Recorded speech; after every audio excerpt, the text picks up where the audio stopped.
Amém, irmãos? Bom dia. Bom dia. Vamos abrir em Romanos 10.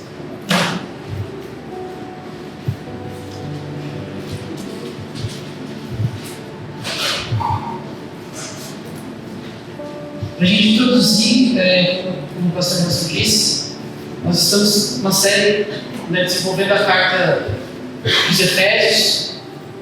E na semana passada a gente escolheu com a pastora Márcia aqui sobre os muros de inimizade que foram derrubados por meio do Evangelho.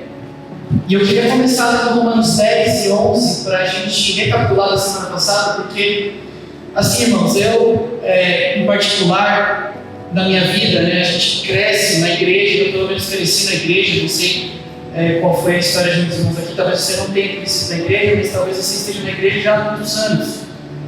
E eu queria dar uma exortação aqui de família, porque eu sei que a gente está aqui em família, amém? Nós não podemos acreditar em tudo que nos é dito. Amém? Amém. Hoje existe uma plataforma chamada Instagram, que você faz uns reels lá, os vídeos, e é tanta gente falando tanta coisa. E eu gosto muito dos bereanos. Quantos já ouviram falar dos bereanos? Os bereanos foram homens em Atos que Paulo chegou lá na cidade deles e pregou para eles. E sabe o que os bereanos fizeram? Eles voltaram-se para as Escrituras para ver se o que Paulo falava era Bíblia. Agora a questão que não quer calar é: se esses homens fizeram isso em relação a Paulo, o maior pregador da história, quem dirá nós? Irmãos, não é tudo que você escuta no seu Instagram, não é tudo que você escuta aqui que você precisa necessariamente absorver sem antes constatar que está escrito. Amém? Sabe por quê? Quando a gente, há muitos anos, há uns 5 anos atrás, não sei se o Paulo vai fazer 6 anos atrás, se eu estiver errado. Lembra que a gente sentou numa mesa, você lembra? A gente sentou numa mesa e a gente colocou ali os valores e a missão da igreja e tal, e também os 3 pilares da igreja. E o primeiro pilar era a palavra. Sabe por quê? Porque a palavra está acima de qualquer autoridade, de qualquer pastor. Se não está na palavra, não siga. Esse é o meu conselho nessa manhã.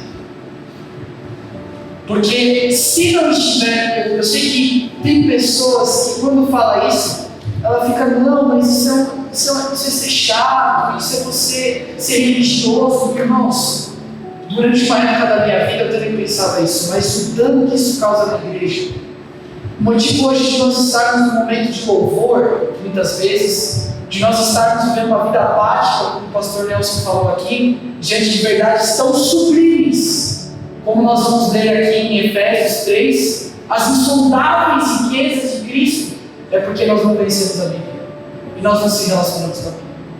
Então, a partir de hoje, pelo menos para mim, eu tomo isso para a minha vida. Eu não vou mais passar pano para isso. Se você não tem contato com a sua Bíblia, se você não lê a sua Bíblia, se você não ama a sua Bíblia, eu falo isso para você em amor, em graça, como família. Você não está no Evangelho. E você corre o risco de ter coisas que não são a Bíblia, que tem cheiro de Bíblia, que tem fala como Bíblia, que prega como Bíblia, mas está longe de ser Bíblia. Isso é muito importante. Amém? Amém.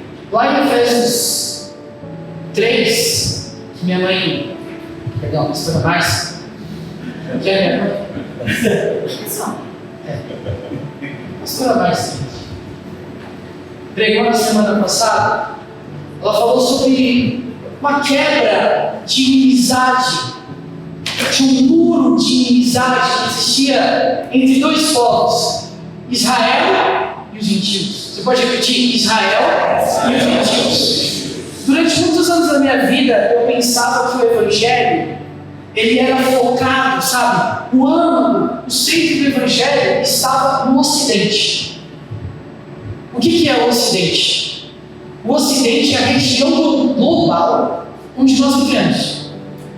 Brasil, Estados Unidos, Espanha, Portugal. Mas quando nós lemos a história nós vemos que as promessas de Deus não estavam baseadas nesse texto, estavam baseadas em um povo chamado Israel, que foi um povo que Deus escolheu, que Deus fez as promessas. Amém, acredito? Amém. E durante a minha vida eu pensava que, usar esse termo, mas eu pensava que eu era a última loja do pacote. Que tudo que teria que acontecer vai acontecer aqui, não porque é sobre nós. Parece aquela música da Vertigo que era só cantada com palavras vazias da minha vida. Porque no fundo eu sempre achei que eu era o protagonista. E muitas vezes quando eu lia textos, como a pastora mais pregou aqui no último domingo, eu achava que esses textos não acrescentariam nada na minha vida. Era só curiosidade teológica. Mas não é isso. Nós estamos falando do plano de Deus. Nós estamos falando do plano de Deus. Desse Deus que nós chamamos de Pai. Quantos querem ter o mesmo interesse do Pai? Então o conselho que eu dou é: se dobre aos interesses do Pai. Se dobre ao ministério do Pai. Se dobre ao que o Pai quer fazer, não ao que você quer fazer. Porque o que Jesus dizia é: o meu plano é fazer a vontade do meu Pai. O amor que Jesus tinha pelo Pai não era por Ele mesmo. E aqui no Romanos 10, 11, a gente vai ver biblicamente como tudo isso é verdade. Olha o que Paulo fala. Irmãos, Paulo está dizendo isso. Tá? Irmãos, o desejo do meu coração e a minha súplica a Deus em favor de Israel é que ele seja salvo. Quantos aqui já ouviram que Israel vai sofrer dano, vai passar pela grande situação? Israel tem que ir para o inferno mesmo porque eles negaram Jesus. Quantos já ouviram isso? Quantos já ouviram a famosa frase: substitui agora, irmão, o seu nome em todas as promessas de Israel lá no Antigo Testamento, nas profecias? Substitui lá, porque agora não é mais Israel, agora é você, agora é a igreja. Se você já ouviu isso, eu estou dizendo uma coisa para você: isso não está na Bíblia, isso é doutrina de homens. Nossa, Gabriel, mas eu aprendi assim, o pastor XY fala. Então, o pastor XY está errado. Porque não tem o menor sentido. Como que eu vou ter raiva de Israel? Como que eu vou esquecer Israel se o Paulo, o maior pregador do Evangelho, está falando que você tem que Israel seja salvo? Não tem conexão com a Bíblia.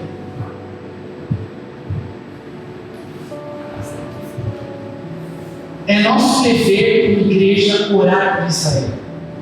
Olha o que ele fala: porque posso testemunhar de que eles têm um zelo por Deus, mas não com entendimento, pois não reconhecendo a justiça de Deus e procurando estabelecer a sua própria, não se sujeitaram à justiça de Deus, pois Cristo é o fim da lei para a justificação de todo aquele que crê. Porque Moisés escreve que o homem que pratica a justiça proveniente da lei viverá por meio dela. Mas a justiça que vem da fé diz: não digas em teu coração, quem subirá ao céu? Isto é, para fazer Cristo descer, ou quem descerá ao abismo? Isto é, para fazer Cristo subir dentre os mortos. Mas que diz? A palavra está perto de ti na tua boca e no teu coração, isto é, a palavra da fé que pregamos. Porque se com tua boca confessares Jesus como Senhor, em teu coração e creres que Deus ressuscitou dentre os mortos, serás salvo. Pois com o coração é que se crê para a justiça, e com a boca se faz a confissão para a salvação. Porque a Escritura diz: todo que crer nunca será envergonhado. Pois não há distinção entre judeu e grego, porque o mesmo Senhor é o Senhor de todos, rico com todos os que o invocam, porque todo aquele que invocar o nome do Senhor será salvo.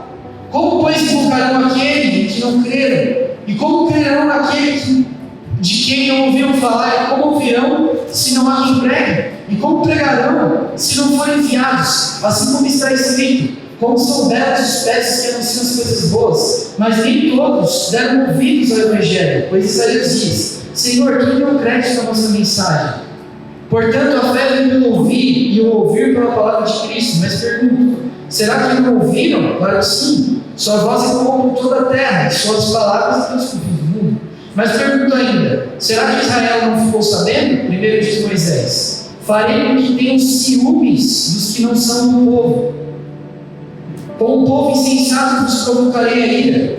Isaías ousou dizer, fui achado pelos que não me buscavam, manifestei aos que não perguntavam por mim. Mas quanto a Israel, ele diz, todo o dia estendi as minhas mãos a um povo desobediente e rebelde. Aí agora, o capítulo 11. Pergunta então, por acaso Deus rejeitou o seu povo? Que povo? Israel. De modo nenhum. Toda vez que o pastor fala que rejeitou, você vai ler esse versículo. Vai falar assim, por acaso Deus rejeitou o seu povo? Você vai falar assim para ele, de modo nenhum. Não rejeitou. Porque eu mesmo sou israelita, da descendência de Abraão, da tribo de Benjamim. Deus não rejeitou o seu povo, ao qual conheceu de antemão. Ou não sabeis o que a Escritura diz sobre Elias, como ele fala a Deus contra Israel, dizendo, Senhor, mataram os seus profetas, destruíram os seus altares, só eu fiquei e procuraram tirar minha vida? Mas qual é a resposta divina para ele? Reservei para mim 7.000 homens, que não dobraram os joelhos diante de Baal. Assim, pois, também no tempo presente restou remanescente, segundo a eleição da graça. Eu não sei o que estou falando, é a Bíblia. Mas se é pela graça, já não é pelas obras. Do contrário, a graça já não seria graça. Então, o que Israel está buscando? Isso não alcançou, mas os dos eleitos o alcançaram, e os demais foram endurecidos. Como está escrito, até o dia de hoje Deus deu o espírito entorpecido, olhos para não ver e ouvidos para não ouvir. E Davi diz nos Salmos que a sua mesa se torna em laço, em armadilha, em pedra de tropeço, em retribuição para eles, que os seus olhos se escureçam para não ver, que tu lhes encurves sempre as costas. Então pergunto, será que tropeçaram para que ficassem caídos? Será que Israel tropeçou para ficar caído? De maneira nenhuma, mas pela transgressão deles, a salvação chegou aos gentios para provocar ciúmes em Israel. Mas se a transgressão deles significa riqueza para o mundo e o seu fracasso riqueza para os gentios, quanto mais a sua plenitude. Mas é a vós, gentios, que falo, e uma vez que sou apóstolo dos gentios, glorifico o meu ministério. Mas ver se de algum modo posso provocar ciúmes nos da minha raça e salvar alguns deles. Porque se a sua rejeição significa a reconciliação do mundo, o que será a sua aceitação, se não a vida dentre os mortos? Irmãos, eu não sei se você entende o peso que tem esse versículo.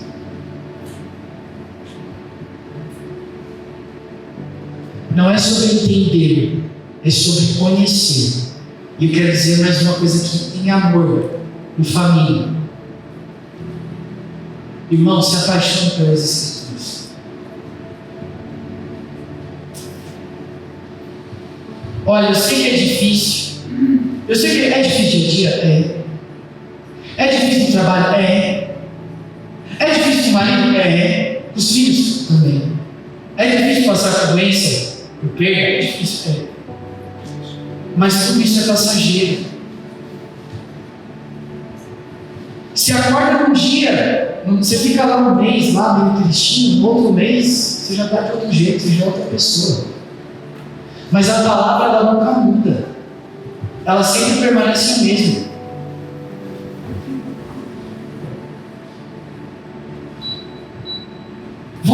Nós entendemos a esperança que existe nesse texto.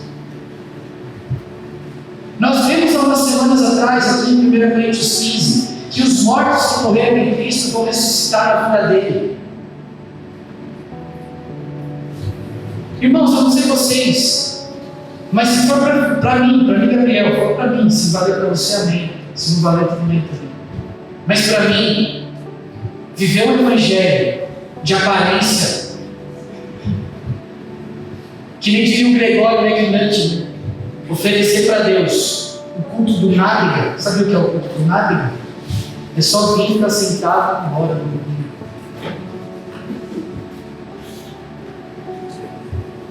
Para mim, isso na minha vida não faz sentido. Então, se for isso, eu vou para outros lugares. O que eu estou fazendo aqui? Perdendo meu tempo aqui? Vou perder meu tempo aqui. Mas eu estou aqui porque de fato eu quero conhecer. Porque de fato não só quero conhecer, mas eu quero seguir. E para seguir e conhecer, eu preciso ter um compromisso com a Bíblia. E para eu ter isso, eu não dependo de um pastor. Eu não dependo de um mestre. Eu dependo da minha força de vontade de abrir e ler. Porque, como diz o texto, irmãos, não é difícil interpretação. E se alguns levantarem a mão e disserem é difícil interpretação, eu devolvo dizendo, e o Espírito Santo que habita em você?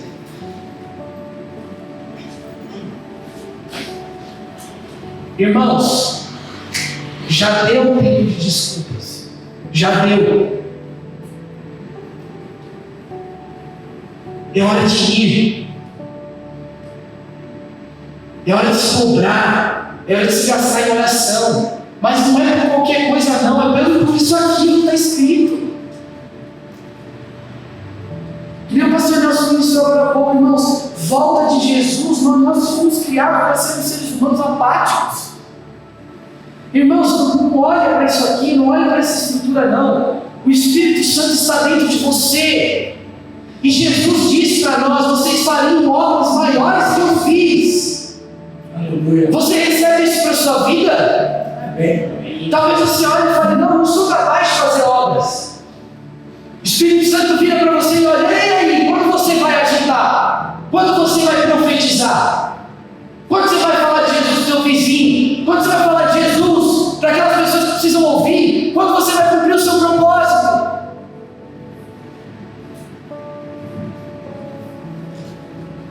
Quando? Ele é paciente, mas se nós não mudarmos, o dia do Senhor virá como um ladrão. E você vai ser pego de surpresa. Mude. Se de fato você crê, mude. Se você não crê e se arrepende, quer crer e fala, Senhor, sinceramente, faça uma oração sincera. Como eu fiz hoje pela manhã, eu falei, Senhor, eu não sei, eu preciso me converter. Me ajuda. E Jesus ouve. E Ele converte. Olha o que o texto diz. Para que se de algum modo possa provocar ciúmes da minha raça, ou seja, os israelitas, e salvar os reis, porque se a sua rejeição significa a reconciliação do mundo, o que será a sua aceitação senão a vida entre os mortos? Se os primeiros frutos somos nós, os santos, a massa também é. E se a raiz é santa, os ramos também são. E se alguns ramos foram cortados, e tu, sendo oliveira silvestre, fosse enxertado entre os outros ramos, e feito participante da raiz e da seiva da oliveira cultivada, não te glories contra os ramos, mas se te reglories contra eles, lembra-te de que não és tu que sustentas a raiz, mas a raiz a ti. Então dirás, ramos foram cortados para que eu fosse enxertado. É verdade, eles foram cortados por causa da credibilidade, e tu estás firme, pela tua fé não te orgulhes, mas teme. Porque se Deus não poupou os anos naturais, também não poupará a ti. Considera, pois, a bondade e a severidade de Deus, severidade para com os que caíram. Mas para contigo, a bondade de Deus, se permaneceres nessa bondade, do contrário também, tu serás cortados. E mesmo eles, se não permanecerem na incredulidade, serão enxertados, porque Deus é poderoso para enxertá-los novamente. Aleluia. O que Paulo está exortando a gente nesse texto, e esse texto é totalmente relacionado à pregação da semana passada. Ele está dizendo que Israel foi cortado. Imagina uma árvore onde se tem ramos. Paulo usa essa analogia. Porque Israel, ao longo da história do Velho Testamento, sempre foi usado como oliveira brava, né? Sempre tinha essa ideia de ramo, né? De colocar Israel como árvore. Paulo está dizendo que, olha o que Deus fez, irmãos. Quem é Israel? É o povo judeu. Quem são os gentios? O mundo. Somos nós. Brasil, Alemanha, Europa, Rússia. Deus, lá em Gênesis 12, faz uma promessa para Abraão. Ele diz: em tu serão benditas todas. Isso era um mistério que Paulo recebeu a honra de ministrar. Ele diz o mistério que ele estava oculto. E ele fala: que mistério é esse? Que agora os gentios, eles são cordeiros. Ou seja, a promessa não se estendeu somente para Israel, mas ela se estendeu também para os gentios. E aí é o que Paulo está dizendo aqui, como uma oliveira. Deus foi lá e endureceu o coração de Israel, para que os gentios pudessem entrar. Só que o problema de nós como igreja durante os anos é que a gente parou aí. E a gente tem um risco de cair na exortação de Paulo nesse texto, quando ele diz: olha, Deus fez isso com Israel, mas não ensoberbeça, não se fique soberbo no seu coração. Porque da mesma forma que Deus cegou o entendimento de Israel, se você ficar soberbo, Deus pode cegar vocês, endurecer vocês também gentios e tirar vocês também. E ele diz em seguida: Deus não é poderoso para até enxergar de novo aqueles que ele cortou? Ele é, e não só é, como ele vai fazer. Aí, irmãos, talvez isso não queime no seu coração. Por que eu vou gastar tempo da minha vida orando? Por outras pessoas. Orar já é difícil, cara. Sabe, já é difícil arranjar um tempo na minha agenda para orar. E aí, quando eu vou orar, você já quer que eu ore pelos outros? Você já quer que eu ore por Israel? Eu falo, irmãos, eu desafio. Isso é uma coisa que eu tenho provado na minha vida, que eu tenho vivido. E eu tenho aprendido muito com isso. Eu desafio você a gastar tempo orando por outra, pegar um tempo de oração e orar o tempo que você tem por outras pessoas e nada por você. Veja o impacto que isso vai causar na sua vida. Que nem eu aprendi com um pastor muito querido: não perca tempo orando para o seu marido ficar melhor. Não perca tempo orando para que seu chefe fique melhor. Mas seja o Cristo que o seu chefe, seu marido, sua esposa, seu filho precisa conhecer para que ele melhore.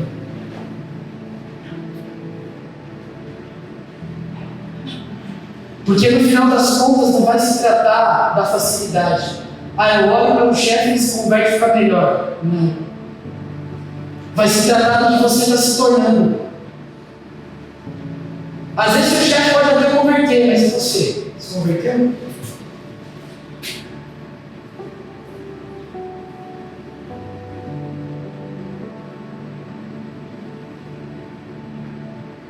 Vou repetir o que eu disse aqui na última pregação. Jesus, quando ele sentou na mesa, ele não sentou para repartir. Ele não sentou para nos acalmar. Ele sentou para dar tudo. Ele sentou para deixar de comer para nos servir.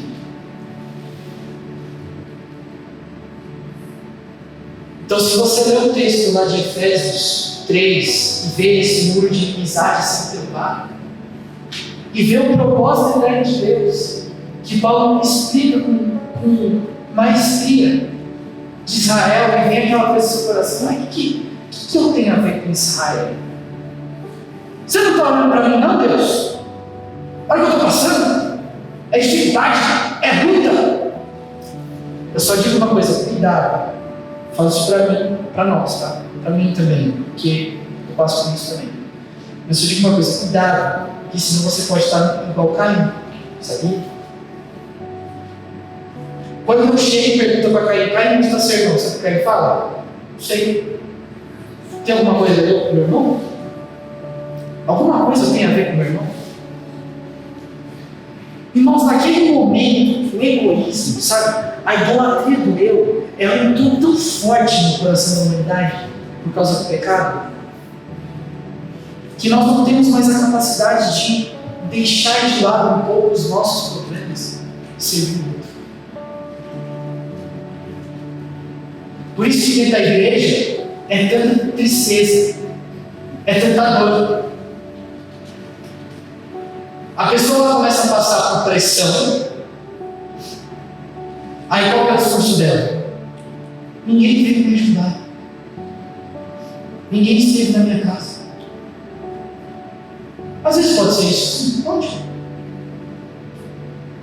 Mas que nem diria a antiga psicóloga, você não pode controlar o que os outros fazem. Você pode controlar o que você tem que fazer. E esse é o fruto da depressão. Sabe o que é a depressão? Tirando a parte medicinal, né, que tem pessoas que realmente têm um problema no cérebro. Fala a palavra de umas dopaminas.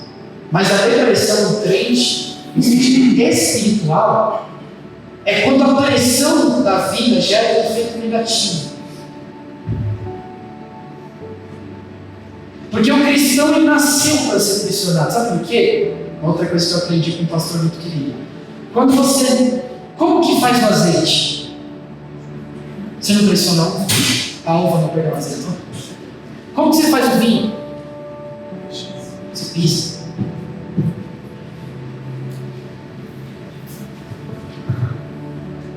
O cristão bom mesmo é um cristão que tem azeite, vinho e pão.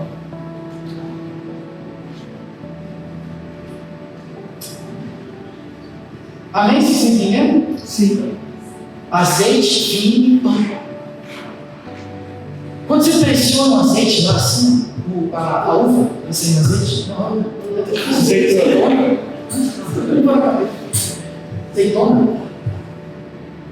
sai aquele ponto melhor pressionado, sabe aquele azeite? Sabe, vamos pro pentecostal. Para nós estar ungido no óleo. O azeite, irmão. Como que o azeite está bom? Ele quando ele é pressionado. Para o azeite estar bom, ele precisa pisar antes. E aí, às vezes, na nossa vida, Jesus, a gente pensa que Jesus está acontecendo as coisas ruins. Tem vezes que eu olho assim e falo, meu Deus, mais uma coisa, Deus, não sei o que, não é isso. Eu falo, meu Deus, eu estava falando com uma amiga assim, ele falou para mim, Gabriel, esse mês a gente está um negócio, eu não sei o que está acontecendo. Quando acontece uma coisa ruim, depois uma outra ruim, depois uma outra ruim, depois uma outra ruim, e não vem nada bom, só coisa ruim. Eu não sei o que está acontecendo. Às vezes você vira para Deus e fala, ou você vira para Deus, ou você vira para o diabo. Nossa, o diabo está contra a minha vida. Você levantou contra a minha vida. Estou um período de retaliação. Mas muitas vezes não é o diabo. Não é.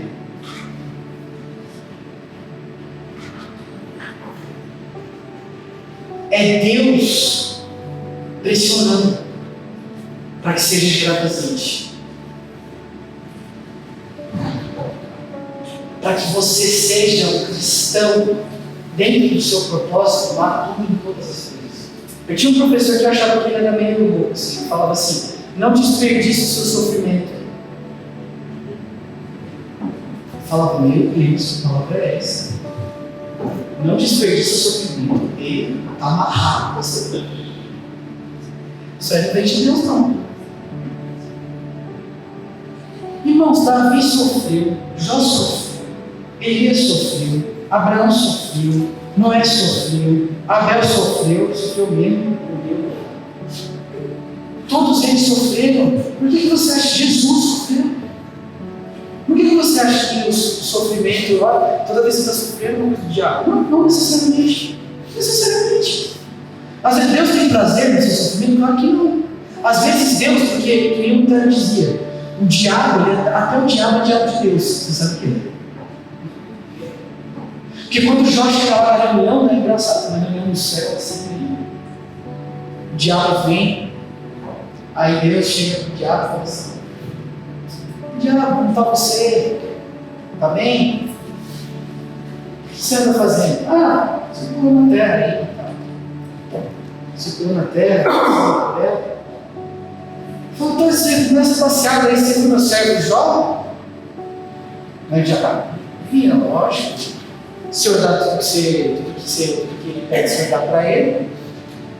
Casa, carro, tem empresa, tem tudo, tem esposa, tem 5 filhos. Sabe aquela vida que a gente anseia assim? Os 5 filhos bonitinhos, crentes na igreja, formados no Enem. Um é formado em engenharia, outro na medicina, outro na psicologia, ganhando bem, sabe? Salário passado, você com essa casa boa, mas nunca, não, isso não é o principal. Também tem que vir à igreja, também é intercessão, entendeu? Tudo isso é molhado no óleo. Porque pra gente é assim, tem que ter as duas coisas. É o dinheiro e a espiritualidade. Então assim, esse jovem viu o auge do que nós sonhamos. Aí já fala, lógico, você dá tudo pra ele. Aí sabe que o pessoal pro diabo fala, tá bom, vai lá e põe a mão em tudo. Tira tudo. E sabe quando Jó se converteu? No texto, quando ele começa a orar pelos seus amigos. Quando Jó começa a orar pelos amigos, Deus se revela. E aí começa a fazer as perguntas. Perguntas. E o final da vida de Jó é: antes eu conhecia Deus, de ouvir falar, agora eu conheci com ele. Agora os meus olhos te veem. Eu sempre falo assim, muda esse texto para o música da Demar, né? Genial assim. Mas Jó mudou quando ele começou a interceder pelos seus amigos. Então Jó era um certo, mas estava se perdendo desse certo. Que nem diz esse pastor que eu gosto muito, que já é um senhorzinho de idade. Que ele faz essa pergunta, né? Tipo, nós estamos olhando, né? Tipo, os nossos irmãos de fato. Nós estamos de acordo com o propósito eterno de Deus, de fato. Talvez hoje, nessa manhã, você olhe para isso, né, com base na reflexão da semana passada, você olha e fala: eu não estou vendo isso. Amém. E ele diz: pastorzinho, tem mais chance para quem está errado do que para quem acha que está certo.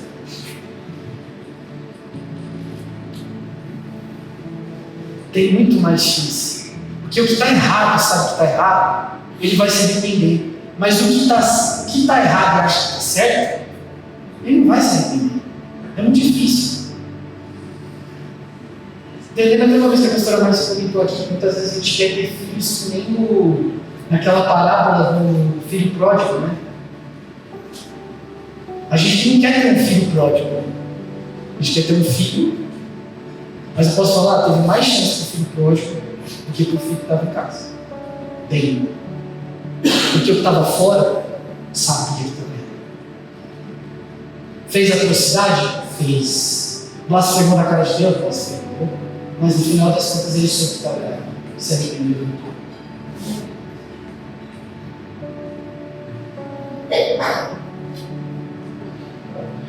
Isso me gera uma dúvida, não sei que tipo de filho eu quero ter.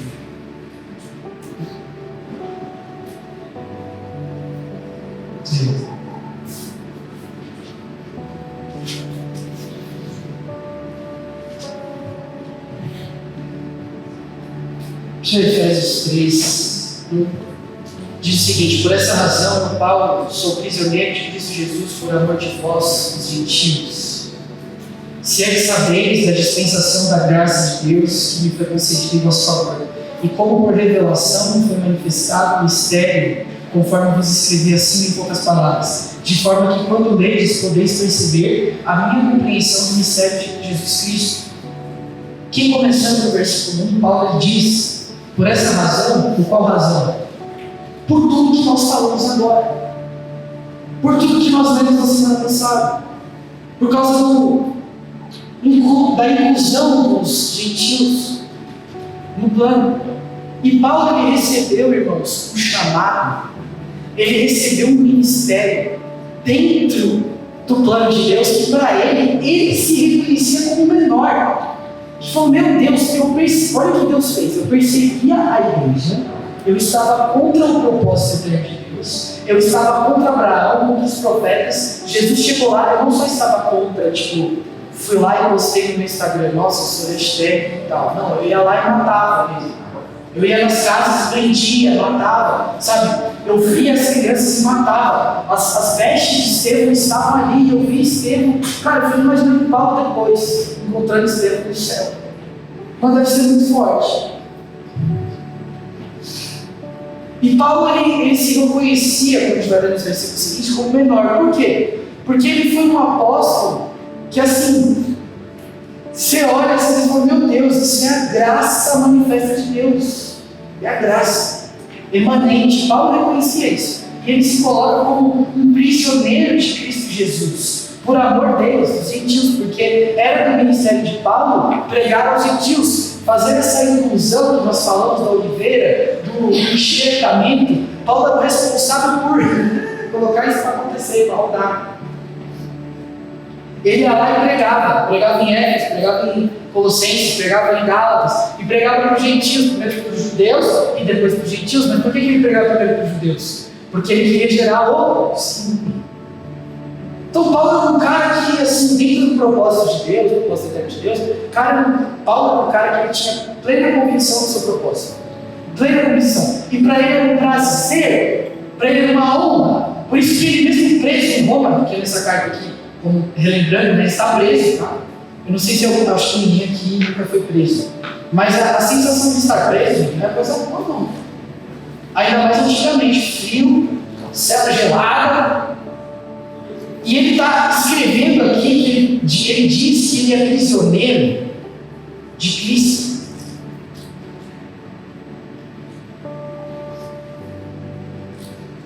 Ele diz que ele é prisioneiro de Cristo. Ele não diz que ele é prisioneiro de Roma, ele diz que é prisioneiro de Cristo, sabe por quê? Porque ele está no propósito. Então, ele enxerga tanto a sua condição de estar sobre a vontade de Deus, que é de propósito que ele esteja preso. Ele fala, sou prisioneiro de Cristo, gente. Eu sou prisioneiro de Roma, porque assim, se Cristo, que nem quando Jesus foi, que a gente falou isso ontem, né, dos jovens, né, de quando Jesus foi ser preso, que você até comentou, né, que os discípulos tentavam, não, você vai prender Jesus, até Pedro meio doido, assim, pegar a espada e a orelha do cara. Aí Jesus fala assim para os discípulos, né, eu não vou cumprir a vontade do Pai. Se eu não pedisse por milhares de anos, vim aqui agora e derrubar tudo. E João, ele fala que assim, quando os discípulos chegaram, Jesus, eles só falam assim, quem é Jesus? Eles perguntam, né? Quem é Jesus? Ele fala, eu sou. Aí quando ele fala, eu sou, fala, todos caíram por terra, irmão. Só dele falar, eu sou. Você acha que ele não poderia se livrar? Não. Mas a vontade de Jesus é fazer o quê? É a vontade do Pai. Então ele vai lá e cura aquele que vai levar ele para a cruz. Ele cura. É a mesma coisa que você está apanhando, aí vem alguém para te defender. Eu ficaria ligado. Nossa, veio alguém para me defender. Deixa esse cara aí sangrando. Jesus, ele faz o oposto. Ele fala, não, Pedro, você entendeu errado. É isso mesmo. Aí ele pega ele no pé, agora pode me levar.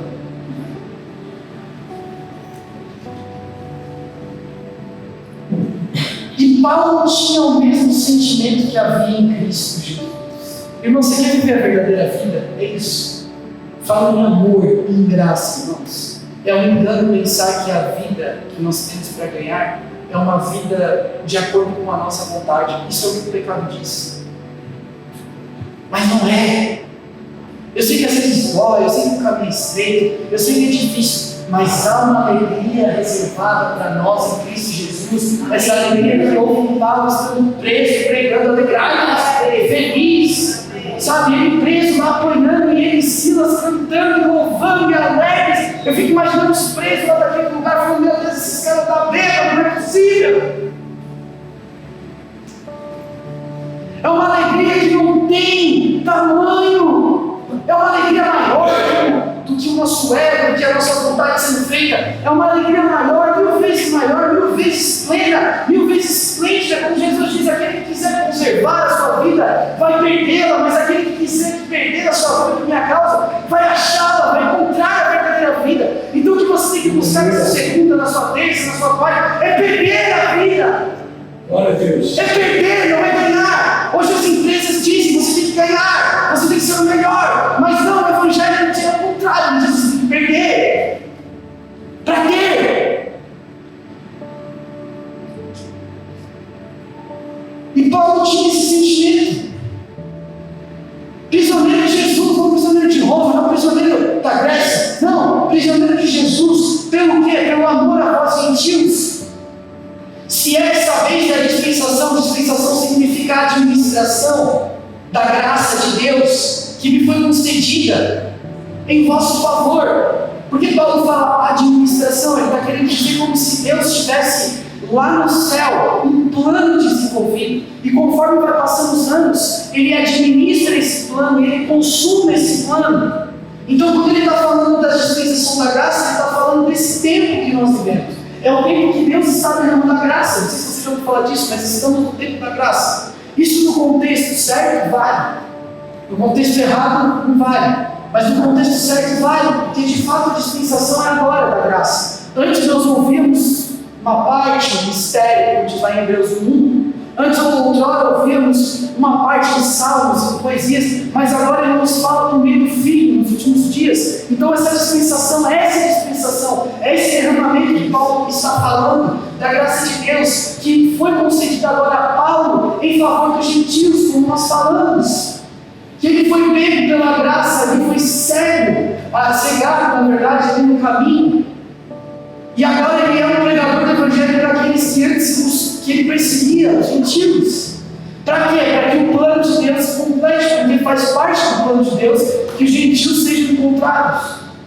E como por revelação foi manifestado o mistério, conforme eu vos escrevi acima em poucas palavras. Essa palavra mistério, ela é citada muitas vezes no livro de Efésios, ela é citada também em outros livros, Colossenses, mas em Efésios é citada muitas vezes. E que mistério é esse? Paulo vai explicar no texto.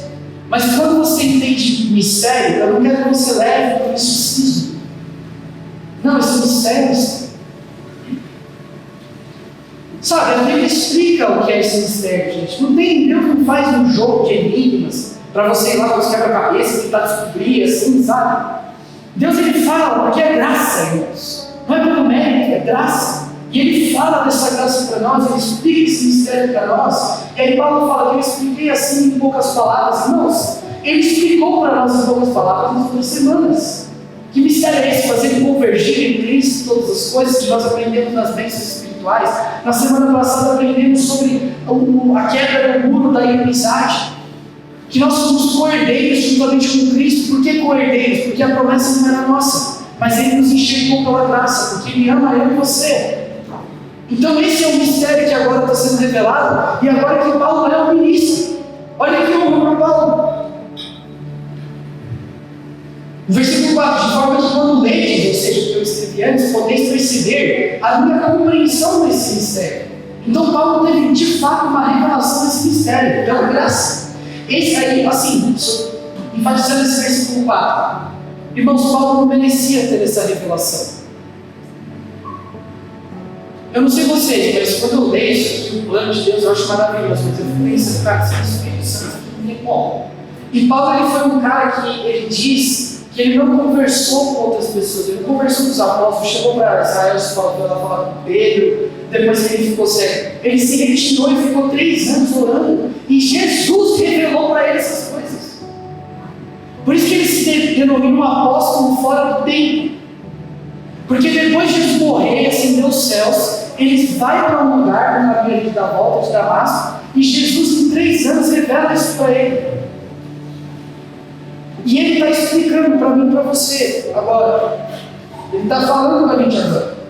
Aí ele explica no versículo 5, que mistério é esse? Esse é um mistério que em outras gerações não foi manifestado aos homens, da forma como se revelou agora no Espírito aos santos apóstolos e profetas. De fato, nós falamos em Hebreus, versículo 1, isto é, qual que é o mistério? Versículo 6, que os gentios, o mundo, sem ser Israel, são co-herdeiros, membros do mesmo corpo, e co-participantes da promessa de Cristo Jesus, por meio do Evangelho. Essa é a nossa identidade. Aí ele diz no versículo 7: foi feito no início desse evangelho, segundo o dom da graça de Deus, que me foi concedida conforme a revelação do seu poder, como nós já discutimos aqui. A mim, o menor entre todos os santos, foi concedida a graça de anunciar aos gentios as riquezas insondáveis de Cristo. Mais uma vez, como eu disse, Paulo se colocando como menor. E de mostrar a todos qual é a dispensação, ou seja, qual é a administração do mistério que desde os séculos esteve oculto em Deus que tudo criou. Então, a finalidade de Paulo é justamente explicar, é pregar, é falar, é anunciar as boas novas que estavam ocultas, que já existiam desde antes da fundação do mundo, mas que agora vêm à luz e clarificam as nossas mentes, iluminam as nossas mentes. Como ele orou lá em Efésios 1:17, oro para que os olhos de vocês, do coração, sejam iluminados, para que conheçam a herança da vocação de vocês. É essa herança, é essa vocação. Aí o versículo 10, versículo chave desse texto.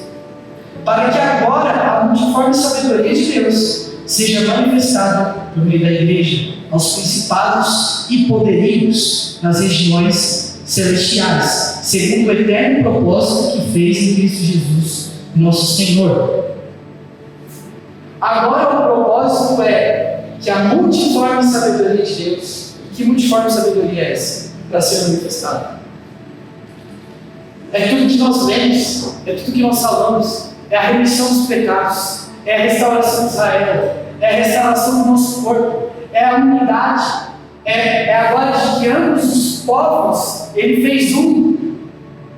Por isso que eu estou dizendo, por isso que eu dei essa introdução que eu preparei aqui até meia hora de introdução, eu falei, meu Deus, mas acho que é de fato o Espírito Santo tentando nos levar a um lugar de entender que se nós não entendemos o que eu falei no começo, nós não vamos entender isso agora.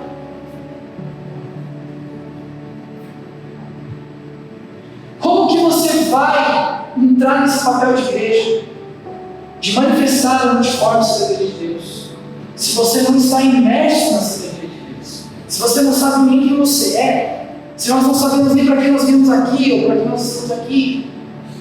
Essa multiforme sabedoria de Deus ela é revelada por meio da unidade do corpo, por meio de que agora povos que eram inimigos, que odiavam uns aos outros, agora se fazem um, agora eles são um.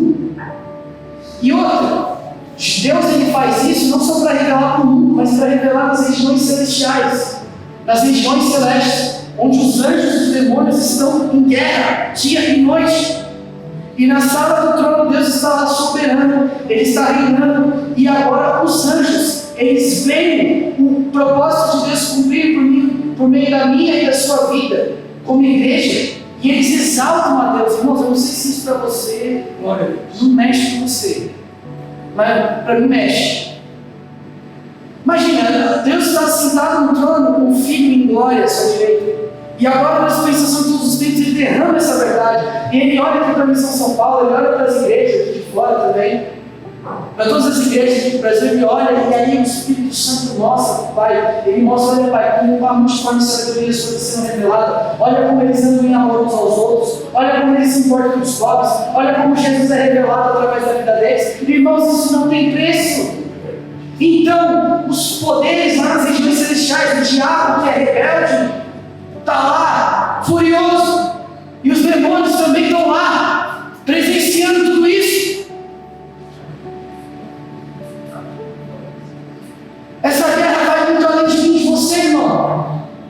Quando nós, como igreja, vamos lá e amamos o próximo, amamos o nosso irmão que está lá fora, quando nós vamos lá e respeitamos, honramos, cumprimos, obedecemos a lei de Deus, quando nós vamos e somos cheios do Espírito Santo e nos parecemos com Jesus, você precisa entender que isso não tem um impacto só na sua vida, porque como nós dissemos no começo, não é sobre você, mas é sobre Ele, e por ser sobre Ele, isso tem impacto não só aqui, mas nas regiões celestiais.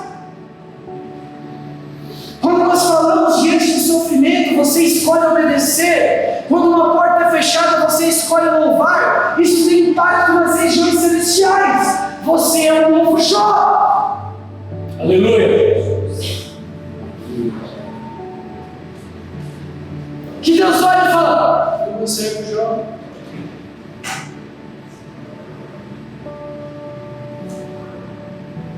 E mais uma, o diabo perde. E mais uma, esses demônios perdem. E mais uma, eles têm que engolir. Embora eles sejam rebeldes, embora eles sejam maus, eles têm que engolir. Eles ainda obedecem a Deus, mesmo eles sendo rebeldes, eles obedecem a Deus. E eles ainda têm que engolir até aquele dia, irmãos, que eles vão perder até aquele dia. E essa multiforme sabedoria de Deus, esse propósito eterno de Deus, de fazer convergir em Cristo todas as coisas, de entronizar o Filho, de fazer o que falamos nas últimas semanas. Se você não lembra das bênçãos espirituais, volte lá e veja de novo. Mas de fazer a harmonia entre todas as coisas na terra, no céu, acima da terra, debaixo da terra, tudo convergir em Cristo. E sabe, Satanás ele é bem comerciante assim, sabe? Ele é aquele cara da justiça própria. Não, você tem que falar mal mesmo. Não, você tem que vencer na vida mesmo. Não, você tem que fazer não sei o que mesmo. Só que Jesus, ele é o cara da vontade do Pai. E aí quando você entra nesse lugar, irmão, aí sim as forças das trevas ficam loucas atrás de você. Porque agora de fato há luz em você. Porque agora de fato há Jesus em você. Porque agora de fato há Jesus em nós. Quando o diabo ele vê que, nossa, caramba, ele está obedecendo, mesmo passando por isso, mesmo por aquilo, nossa, eu vou gastar todas as minhas forças para derrubar ele, eu vou gastar todas as minhas forças para derrubar ela, eu vou gastar todas as minhas forças para cegá-lo. Tem gente que acha que Satanás está fazendo um plano maquiavélico com sua vida, às vezes não está fazendo nada, você já é dele. Ele não precisa gastar tempo com você. Porque você já se dobrou para ele. Veio a tempestade, você já se ajoelhou. Ai, Senhor, a tempestade. Não, eu sou isso mesmo. Não, eu não sou digno mesmo. Não, eu não sou isso aqui mesmo. Não, hoje eu estou triste, não vou abrir. Não, hoje eu estou triste, não vou orar. Não, Senhor, hoje o meu chefe foi chato comigo, não vou orar. Mas agora, quando acontece tudo isso, e você está lá mesmo assim, aí o diabo fica louco. Ele fala: não, aí, ó, deixa eu dar ali, ó, dá um tapinha assim no camarada, ó. Nossa, que a gente fez?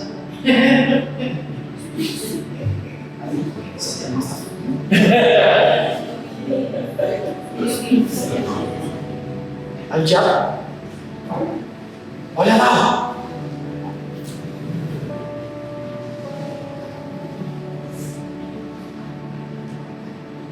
A maior arma da batalha espiritual, irmãos, é a santidade. E sabe o que é santidade? É fazer a vontade do Pai. Sabe por que muitas vezes nós não conseguimos ter momentos extravagantes de louvor? Porque nós não entendemos isso.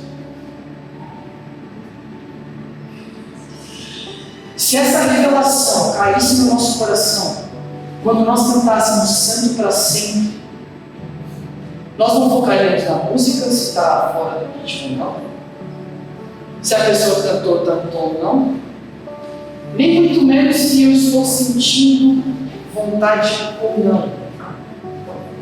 Mas se quando nós entrássemos aqui em Sascara, existe um céu,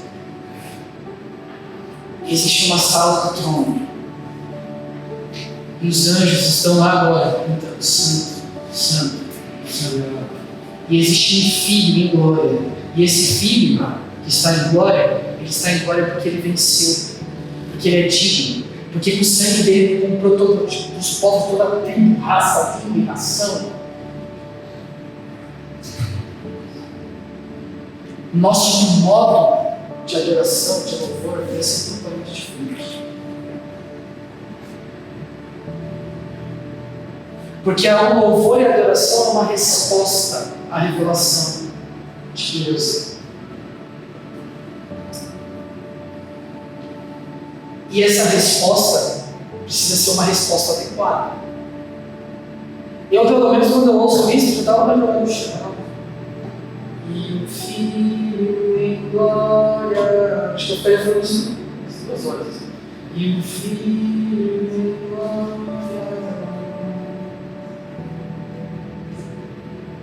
Porque nós entendemos agora que Ele fez e que nós fazemos parte disso. E que além disso Ele é real. Ele vive para sempre. Você pode dar um glória a Deus. Você pode dizer em seu coração: o Filho está em glória. Agora lá acima dos céus, existe um céu acima dos céus, onde tem a sala do trono, e tem um Deus sentado no trono, e tem um Filho à direita em glória. 100% Deus, 100% homem, em glória à direita do Pai.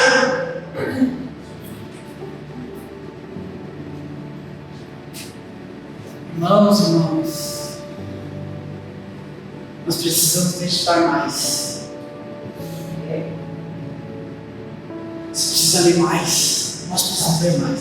Se chegar um dia, não precisa queimar no seu coração, sabe? Não dizer aquela queimação e falar: nossa, no livro de Apocalipse, está dito lá em Apocalipse que esse livro é a revelação de Jesus. Se tem uma coisa na minha vida que eu quero, é conhecer Jesus. Se tem uma coisa na minha vida que eu quero, é ter a experiência que João teve, é ter a experiência que Paulo teve, é ter a experiência que Estevão teve, é ter a experiência que o Pedro teve. Isso tem que queimar, sabe, intrínseco dentro de você, a ponto de o Espírito Santo levar para você e falar assim: agora eu vou partilhar o pão com você, já que você quer. Já que você está com fome, então eu vou partilhar, ler, que eu vou te mostrar, que eu vou te revelar. Aí você vai começar a ler. Nossa, Apocalipse 4. Jesus aparece a João numa ilha, ele está lá preso, nem Paulo, toda vez estranho. A gente não consegue entender essas coisas, somos apóstolos. Todas as nossas referências, assim, está preso. Meu Deus, todo mundo está preso. Todos estão presos, um está preso em parte, um está preso em Roma, outro foi legolado, outro foi não sei o quê. E a gente muitas vezes, né, falando: ai, meu, coisa chata, você tem que falar que está preso, mas isso aqui é verdade, o que eu posso fazer? Está preso. Aí está preso lá em Patmos, aí do nada vem uma revelação para ele, irmãos. Mas Jesus, ele não vem dando comida, não vem dando água, não vem dando travesseiro fofo. João está sofrendo. Imagina você lá sofrendo. Jesus vem para João, mas ele não dá alívio. Jesus vem para João dar ele.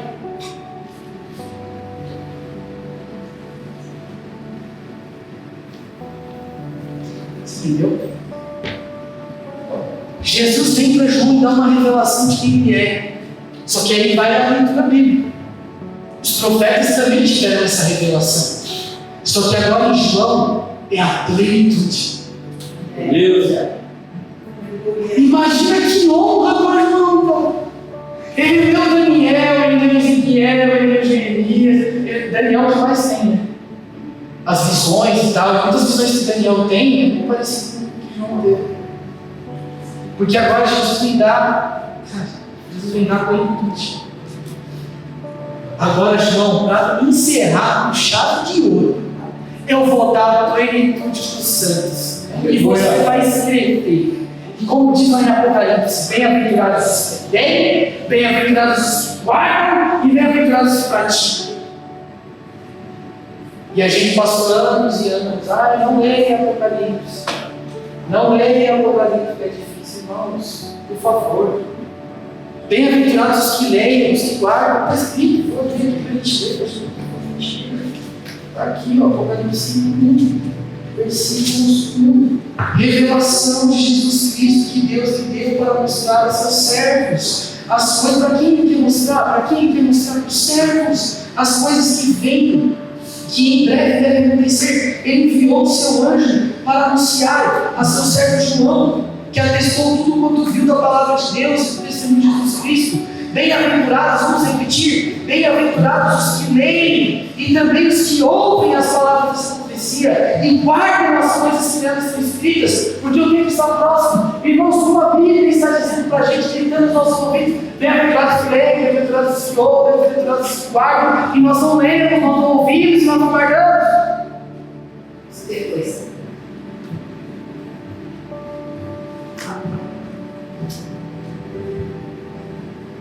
Desculpa falar dessas coisas, eu fico indignado.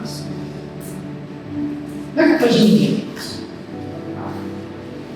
mas é culpa, muitas vezes, de quem foi desligado. E eu estou dando essa exortação agora, mas não é bicho. Estou falando, é para mim também. Eu sei que é difícil. Mas ele dá uma indignação que às vezes é como se tivesse um ouro nas nossas mãos, sabe? Um ouro tão precioso, uma coisa tão, sabe, viva. É como se o Espírito Santo clamasse nas classes, é como se ele falasse: meu Deus, tem alguém para me ouvir? Eu estou clamando aqui, eu estou gritando e parece que as pessoas não ouvem.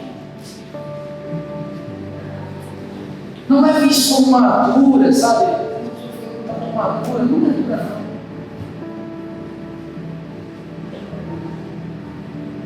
Que o Espírito Santo nos ama. E o papel do Espírito Santo é transformar você em uma pessoa parecida com Jesus. O seu papel é esse. Então ele chora. O Espírito Santo, a palavra fala, com gemidos inexprimíveis. Ele intercede por nós. Aí no texto aqui de Efésios, vai terminar os próximos 2 versículos, Paulo fala: porque por meio de Jesus agora nós temos livre acesso.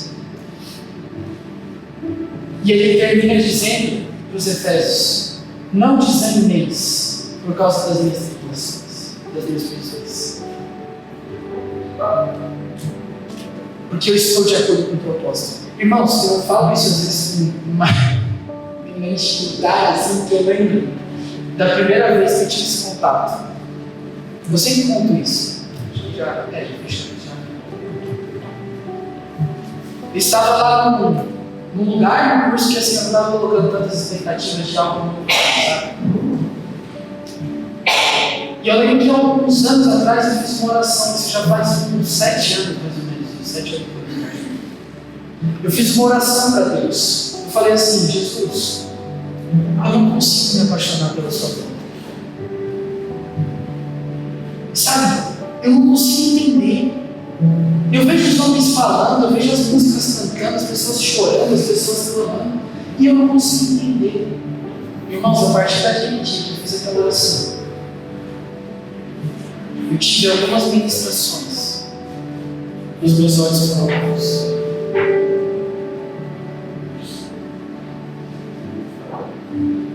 E eu não sei explicar, aquela mensagem entrou de um jeito que eu pensei: eu não posso guardar só para mim. Porque eu sei que tem irmãos que passaram pela mesma situação que eu, que sofreram, que estão sofrendo tanto, sem entender o porquê. Muitas vezes olhando para Deus e falando: Deus, por quê? Sabe, sem esperança. Eu já passei por uma época assim, eu tinha crises de ansiedade fortíssimas. Não conseguia sair nem de casa. E eu me perguntava: por quê? Por quê? Eu só ouvi dizendo para mim, algumas vezes eu lembro que uma vez essas questões, orando, aí o Espírito me mostrou uma coisa.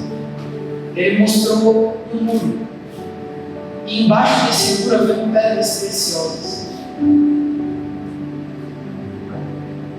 E eu senti Deus falando comigo, falando: Gabriel, cada vez que você sofre, e você continua comigo, eu coloco mais uma pedra preciosa em você. Hoje você não está entendendo, mas um dia você vai entender.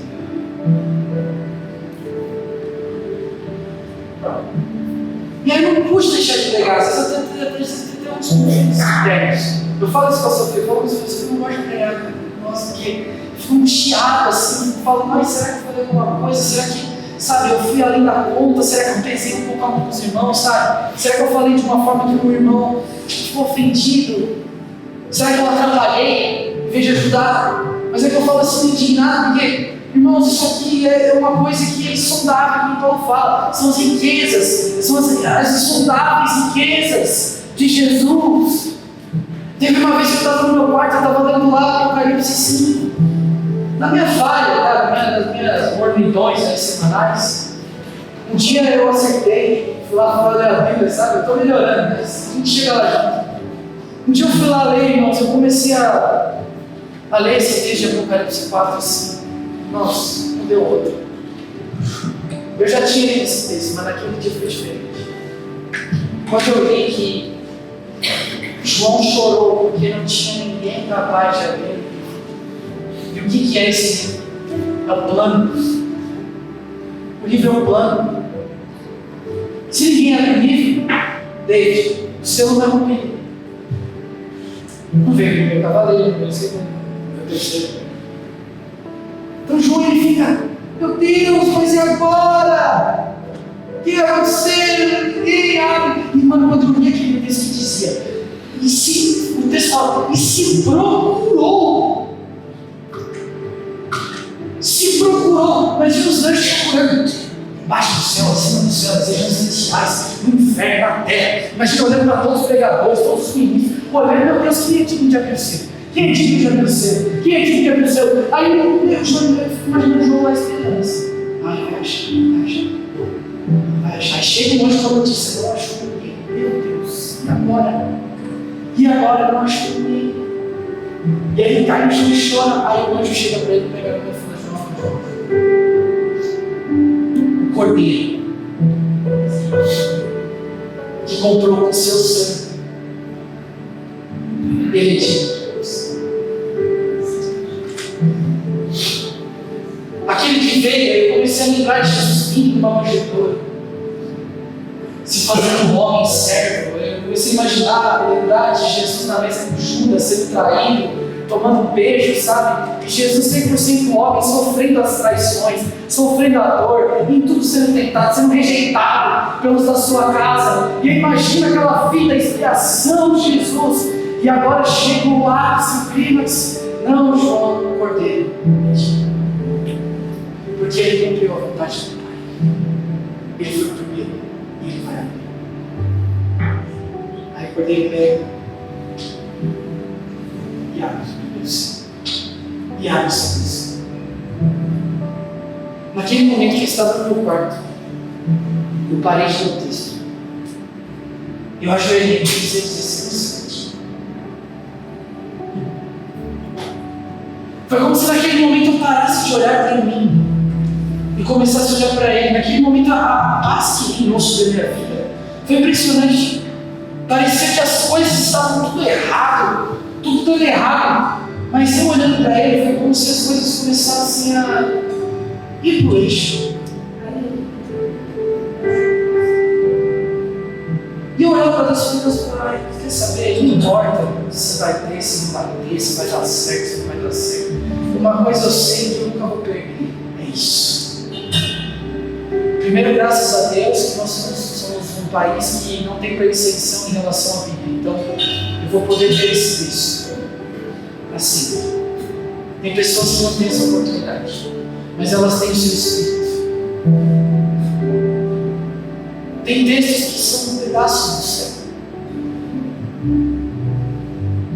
Por isso que a gente fica aqui, sabe, domingo após domingo, batendo. Faz, por favor. No fundo é um anseio dizendo, por favor, não perca. Não perde esse momento. Não deixa passar, a vida passa tão rápido, né? Os dias passam tão rápido.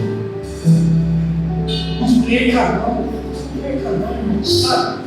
Nossa geração é uma geração que foi criada para ter fome. Fome e sede não de qualquer coisa, não, de Jesus. Quando Jesus veio, irmão, não tem para ninguém. Sabe? Não tem para ninguém. E aí quando você começa a olhar para ele, quando você começa a conhecer ele, quando ele quer ainda mais, quando ele começa a falar com você, quando você começa a ouvi-lo, não tem para ninguém, irmão.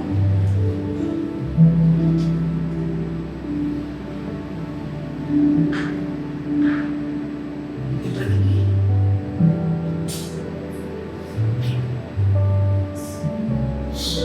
Quantos querem mais de Jesus hoje? Amém.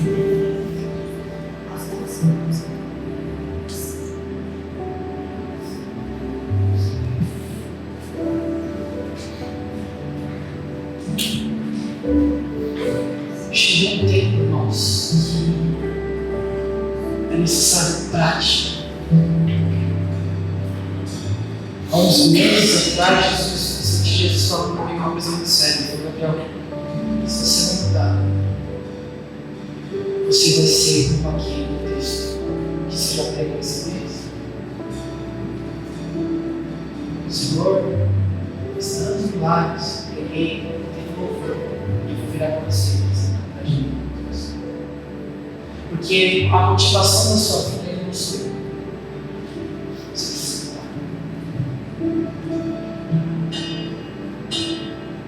E essa é a palavra de Jesus que eu gosto de ensinar. Pergunta que eu falo para vocês: o que é deixar uma coisa desse mundo, de repente um tempo ali a mais você vai ter para ver um filme? O que é se que é quando o irmão falar de você mal, você simplesmente, sabe quando você se dobra assim? Você lava sua boca.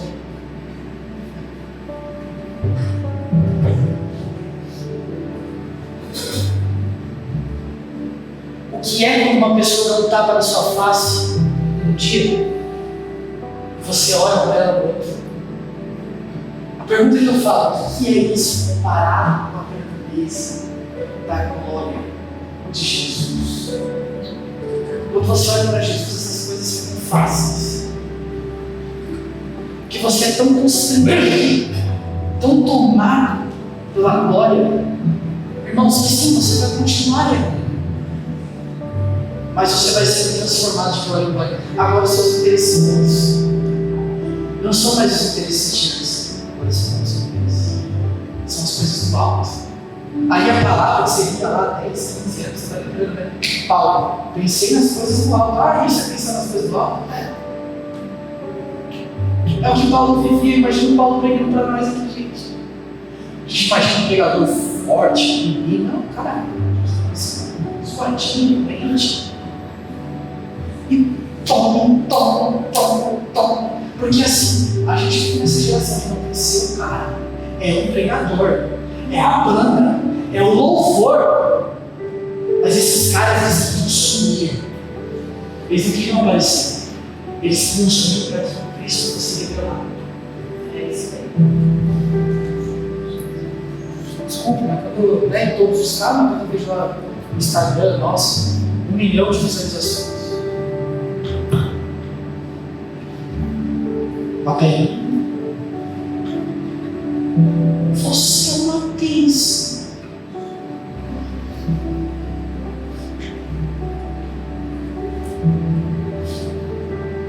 Quantos querem mais Jesus? Quantos querem morrer para si? Oh, que convite maluco. Quantos querem morrer? Vou mudar aqui a fala. Quantos querem entrar no propósito de Deus eterno? A gente está terminando Efésios aqui, essa parte do capítulo 3, ela se encerra com a demonstração do que é o propósito eterno de Deus. Agora nós vamos entrar na prática. É como se, por causa disso tudo que vocês ouviram, agora vocês vivem isso. Por meio de tudo que vocês ouviram, agora vocês vivem isso. Por meio de tudo isso que vocês receberam, agora vocês vivem isso. Vocês têm capacidade de isso.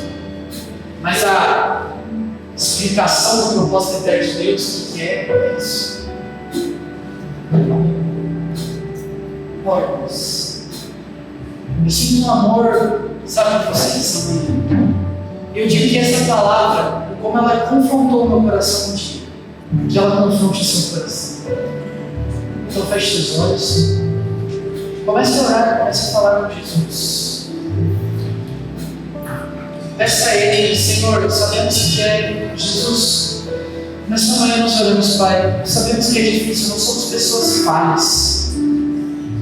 Mas nós lemos aqui que é pela graça, Senhor. Por favor, transforma os nossos corações pela graça. Essa mensagem não existe apelo para essa mensagem, porque essa mensagem é para todos nós. Nós não conseguimos comprar, Senhor, você com as nossas boas ações. Nós não podemos comprar você, maquiar a nossa vida com a nossa hipocrisia. Isso são obras fedidas para você. Mas eu oro, Senhor, para que o Evangelho penetre nos nossos corações essa manhã. O Evangelho penetre nas nossas vidas essa manhã.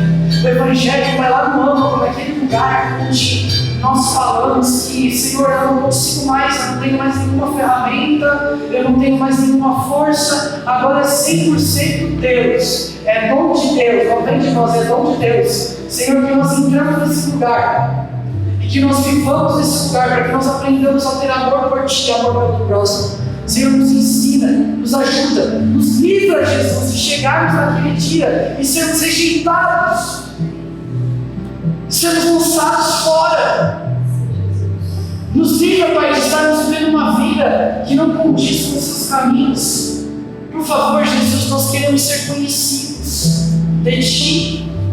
Nós queremos ser conhecidos. Sua palavra diz: aquele que cumpre os meus mandamentos e os guarda, esse é o que me ama. E aquele que me ama será amado de meu Pai, e eu mesmo me revelarei a Ele. Senhor, chega de hipocrisia. Chega, Senhor, de só ouvir e não praticar nada.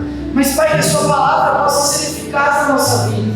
Que nós nos dobremos a ela, nos mínimos detalhes, nas ações, desde a segunda até o sábado. Que vivamos o verdadeiro Evangelho. O verdadeiro Evangelho é esse. O verdadeiro Evangelho não está aqui, Senhor, numa estrutura. O verdadeiro Evangelho está, Senhor, quando nós saímos dos metrôs, quando nós estamos na nossa casa, nos pequenos nãos que nós dizemos, Senhor, como nós aprendemos que nas regiões celestiais os demônios ficam loucos com os nossos nãos.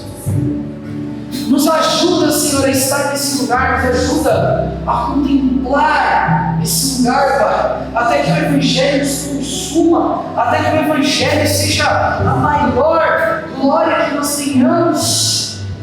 Em nome de Jesus, Espírito Santo, trata o nosso coração hoje, trata o nosso coração nessa manhã.